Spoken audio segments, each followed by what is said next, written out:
È ancora bagnata la strada che porta al Molinetto della Croda, segno del temporale appena passato. L'acqua del torrente Lierza è torbida, come se il tempo volesse ricordare quel 2 agosto 2014.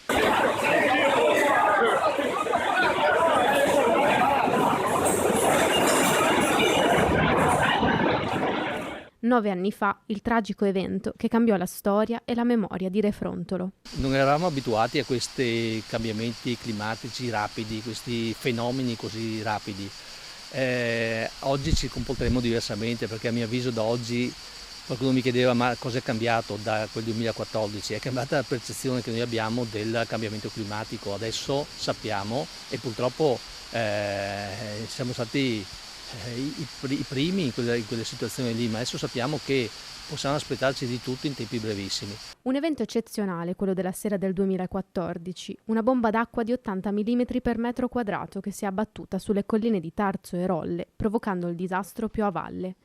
Un'ondata improvvisa che ha raggiunto i 3 metri, travolgendo cose e persone che erano dentro la tensostruttura per la festa degli Omi. 4. Le persone che hanno perso la vita. Un inferno che fa riflettere sull'eccezionalità dell'evento accaduto. Dobbiamo porre molta più attenzione al clima, al tempo, alle previsioni, ma non solo, ma anche alzando semplicemente la testa al cielo per vedere proprio in quel momento cosa sta accadendo, perché magari per dire quel giorno non c'è neanche l'alta meteo. Attenzione e cautela, segnali che la natura sta dando e ai quali l'uomo deve adattarsi.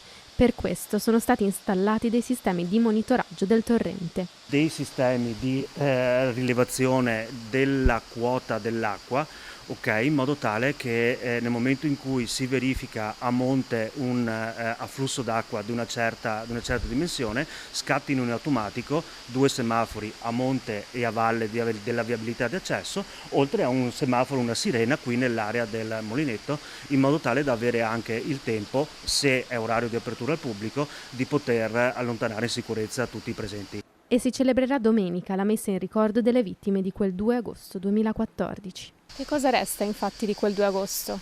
La tristezza resta, cosa abbiamo perso più che altro, perché abbiamo perso degli amici, chi ha perso dei familiari, chi ha perso anni della propria vita, perché chi poi ha subito i processi per 8 anni ha avuto